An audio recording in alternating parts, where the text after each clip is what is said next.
Welcome welcome welcome. आज की इस वीडियो में दोस्तों बार्सिलोना से रिलेटेड काफ़ी सारे टॉपिक्स हैं। आज हम लोग बात करने वाले हैं बार्सिलोना की जो कैंप नो की प्रोग्रेस है वो कैसी चल रही है, उसके ऊपर हम लोग बात करेंगे। स्पॉन्सर्स, बार्सिलोना को मे बी आने वाले टाइम में दो नए स्पॉन्सर मिल सकते हैं, हुंडई एंड रैकुटेन। साथ में दोस्तों हम लोग बात करने वाले हैं टर्ड स्टेगन से रिलेटेड जो अपडेट हम लोग भाई लालिगा को देने वाले थे, एक एप्लीकेशन लालिगा को देने वाले थे, अभी तक हमने क्यों नहीं दिए।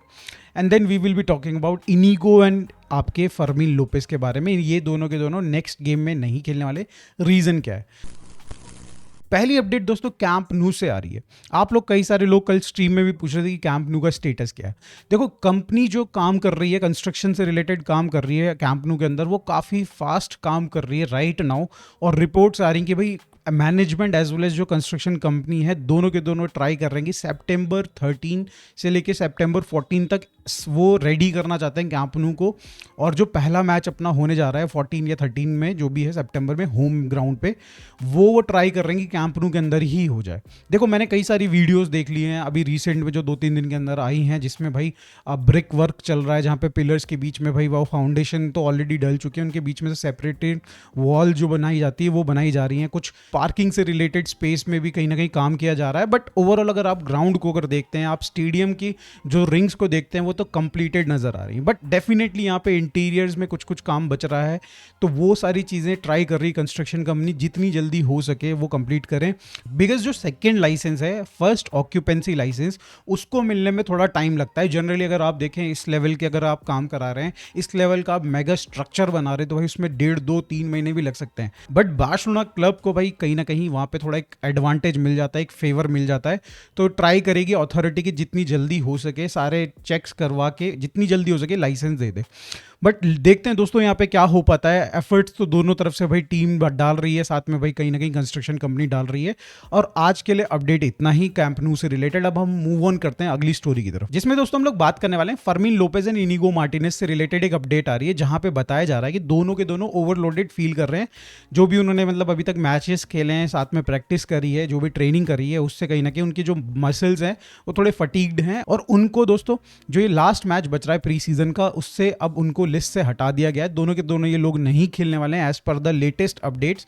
और ऐसा कुछ मेजर इंजरी या फिर इंजरी नहीं है दोस्तों यहाँ पे, बस जस्ट कि कहीं ना कहीं फटीग्ड हैं। देखो, इस समय पे आप देखो तो साउथ कोरिया में भी ह्यूमिडिटी ज़्यादा है, तो उनको थोड़ा हीट का प्रॉब्लम आ रही है। और आपको जैसे पता है कि भाई अभी जस्ट मैच फिटनेस अभी तक हमारे प्लेयर्स की वापस नहीं आई है, और उसी के लिए ये प्री सीजन होता है। तो देखो, चिंता करने की कोई बात नहीं है। बट हाँ, डेफिनेटली इनिगो मार्टिनेज के केस में थोड़ा सा हमें भाई अवेयर होना पड़ेगा कि अब वो एज उनकी आई जा रही है। अगर आप देखो प्री सीजन में एक मैच, जो पहला मैच हुआ था, उसका पहला हाफ उन्होंने खेला था और उसके बाद उन्होंने खेला नहीं। तब से ना तो सेकंड मैच में खेल पाए और ना ही इस मैच में खेल पाएंगे। यहाँ पे हमारी मेडिकल टीम या फिर आप बात करो फिजियोज की जो टीम है, कहीं ना कहीं वो स्पेशल केयर कर रही है इनिगो मार्टिनेज की। उनको भी पता है कि बंदा एज 34 पे पहुंच चुका है, और इस लेवल पे आने के बाद भाई जिस तरीके का इंटेंसिटी बार्सिलोना डिमांड करती है एक सेंटर बैक से और इस क्वालिटी के प्लेयर से, जो कि डेफिनेटली फर्स्ट चॉइस होगा हमारे पेयरिंग में, सेंटर बैक पेयरिंग में, तो वो समझ रही है कि भाई उसको ऑल्टरनेट डेज या फिर ऑल्टरनेट गेम्स में थोड़ा रेस्ट देना पड़ेगा, या फिर उसके हिसाब से वो प्लान पहले से रेडी करके रखे हुए। साथ में दोस्तों हमें ज़रूरत है अब हमें भाई कहीं ना कहीं एक लेफ्ट सेंटर बैक के ऊपर नज़र डालने की, कोई उनका सब्स्टिट्यूट। बिकॉज इस सीज़न के बाद बहुत मुश्किल हो सकता है इनिगो मार्टिनेज के लिए आगे बढ़ पाना या फिर इस टीम का पार्ट रह पाना, और at least as a first choice centre back रह पाना। तो दोस्तों यहाँ पे definitely Barcelona will explore a new left centre back in future, जो आने वाला सीजन होगा उसमें। बट अभी के लिए फिलहाल इनिगो मार्टिनेज से हमें काम चलाना होगा। अगली अपडेट दोस्तों आ रही है इनियाकी पेन्या से रिलेटेड, जहाँ पे उनके लिए क्लब इंटरेस्टेड है और उस क्लब का नाम है सेल्टा वीगो। अब देखो, यहाँ पे बार्सिलोना की सबसे बड़ी प्रॉब्लम अभी क्या है कि भाई हमने ना तो जुआन गार्सिया को रजिस्टर किया है, ना ही हमने भाई शेज़नी को रजिस्टर किया है।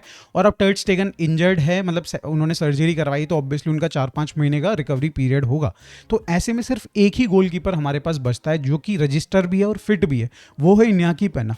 और बार्सिलोना बिल्कुल भी उनको किसी अदर क्लब को ज्वाइन नहीं करने देगी जब तक हमारे बाकी दोनों गोलकीपर शेज़नी एंड जुआन गार्सिया रजिस्टर नहीं हो जाते हैं। एटलीस्ट इनमें से एक गोलकीपर रजिस्टर नहीं होता है। तो यहाँ पे एक बार्सिलोना के सामने बहुत बड़ी प्रॉब्लम है। एट द सेम टाइम अगर आप देखो तो जो सेल्टा वीगो है वो भी कोई खास ऐसा ट्रांसफर फी देने को तैयार नहीं है। इनफैक्ट वो शायद से कुछ भी नहीं देने को तैयार है।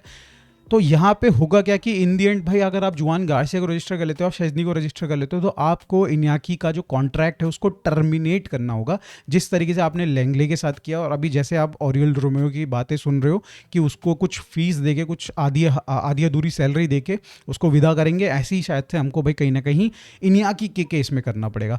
बट चलो कोई ना कोई रास्ता निकाल ही लेगी बार्सिलोना। बट राइट नाउ तो भाई ये जो इन्याकी वाली जो डील है ये बहुत आखिरी तक मुझे लग रहा है, मतलब जब ये विंडो खत्म होने वाली होगी, ट्रांसफर विंडो, उसी टाइम पे डील होती हुई नजर आएगी मुझे लग रहा है।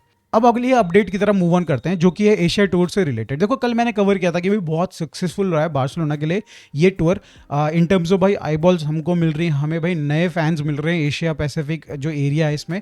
एंड देन अगर आप बात करें भाई तो हमें बिजनेस भी मिल सकता है इन फ्यूचर। यहाँ पे 2 कंपनीज है जो कि स्पॉन्सर करने के लिए तैयार हो रही हैं, फिर इंटरेस्टेड है राइट नाउ बार्सिलोना को। पहली तो रैकुटेन, जिसके हमने पहले ही बात कर ली थी, and then there is this new company Hyundai, जो कि चाहती है कि भाई किसी तरीके से बार्सिलोना के साथ जुड़े। तो पहले हम बात करते हैं रैकुटेन के बारे में, जहाँ पे भाई रैकुटेन के प्रेसिडेंट ने लपोर्ता को सजेस्ट किया है कि भाई हम लोग वापस से 2017 से 22 तक हम लोग हमारे जो शर्ट स्पॉन्सर थे रैकुटेन, वो चाहते हैं कि वापस से वो उसी रोल में आए या फिर कोई डिफरेंट रोल में आए, बट वो जुड़ना चाहते हैं विद बार्सिलोना। तो यहाँ पे उनके पास 2 ऑप्शन है, तो शर्ट स्पॉन्सर बन जाए, हमको 120 मिलियन ईयरली वो दे दें, जो कि हम चाहते हैं फ्रॉम स्पॉटिफाई ऑल्सो। बट अभी स्पॉटिफाई के साथ हमारा जो नेक्स्ट ईयर तक कॉन्ट्रैक्ट चलेगा, उसके बाद ही हम लोग इस चीज़ को एक्सप्लोर कर पाएंगे, जो कि रैकुटेन की शर्ट डील है। ऑन दी अदर एंड हम लोग डिस्कस कर सकते हैं स्लीव स्पॉन्सर बनाने का रैकुटेन को। अभी जो करेंटली हमारे स्लीव स्पॉन्सर है वो है एम्बर लाइट टीवी, जो कि फिलिप्स का पार्ट होते हैं, और उनके साथ हमारी डील ऐसे 52 मिलियन समवेयर अराउंड है 3-4 साल की, जहाँ पे हमें 8, 10, 12 ऐसे इसी में पहले ईयर में 8 मिलियन मिलेगा, सेकेंड में 10 मिलियन मिलेगा, देन 12 मिलियन मिलेगा, ऐसे करके एक बेसिकली डील है। अब यहाँ पे भाई शायद से यहाँ पे रैकुटेन को हम वो स्लीव स्पॉन्सर बना सकते हैं कमिंग फ्यूचर में। साथ में ह्यूंडई से भी कहीं ना कहीं जो डील का एक प्रपोजल आ रहा है या फिर एक इंटरेस्ट दिख रहा है, वहाँ पे 2 ऑप्शन ह्यूंडई को दिए जा सकते हैं कि भाई आप या तो हमें स्लीव स्पॉन्सर बन जाओ आप हमारे, या तो भाई हमारे मोबिलिटी स्पॉन्सर बन जाओ, जो कि गाड़ियाँ आप देख रहे हो कि भाई बार्सिलोना प्लेयर्स को मिलती हैं। करंट जो स्पॉन्सर है वो कूपरा है, उसका 2029 तक है वो स्पॉन्सरशिप, बट यहाँ पे ह्यूंडई अगर आती है तो शायद से बार्सिलोना मना भी नहीं करेगी, कुछ बेटर डील यहाँ पे मिल सकती है बार्सिलोना को। तो ये तो रही बिजनेस पार्ट, जहाँ पे बार्सिलोना काफ़ी अच्छा कर सकती है इन फ्यूचर में। नेक्स्ट अपडेट जो है दोस्तों वो रिलेटेड है ter स्टेगन से। कई सारे लोग क्वेश्चन पूछ रहे हैं कि भाई हमने अभी तक मेडिकल रिपोर्ट भेजी क्यों नहीं है ला लीगा को, और वो 80% वाला जो मार्जिन है वो यूटिलाइज क्यों नहीं कर रहे हैं हम लोग।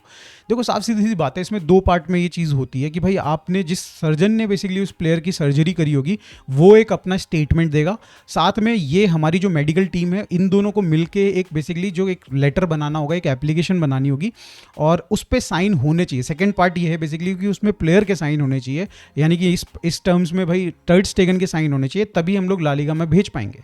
तो अभी भाई अगर आप देखो तो उनके सर्जन ने डेफिनेटली यहाँ पे सजेस्ट किया है कि वही 4 महीने का उन्होंने भी सजेस्ट किया है कि मिनिमम आपका जो है रेस्ट पीरियड होना चाहिए, रिकवरी पीरियड होना चाहिए।